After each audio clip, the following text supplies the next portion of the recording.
سه تا سارق بعد ماها برنامه ریزی میرن که از یک جواهر فروشی دزدی کنن، اما سبزه به طور اتفاقی دوستش با آجر میکشه. اتفاقی هم بوده، اما نگهبان از سر و صدا خبردار میشه و 2 تا سارق باقی مونده اقدام به فرار میکنن.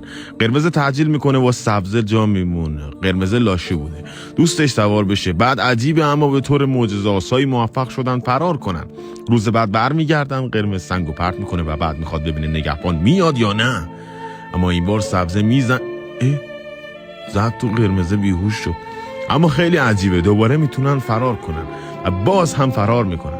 فردا برمیگردن، قرمزه میگه من میرم اونور وای میسم، نزنی تو سر من لاشی و سنگو بزن. و دوباره سبزه قرمزه مرد. اینجا قرمزه میمیره، سبزه هم نمیدونسته چیکار کرد. خودش هم مرد. واقعیه؟ آره واقعیه. ریدم تو بخت و اقبال بد و رفیق فوق لاشی.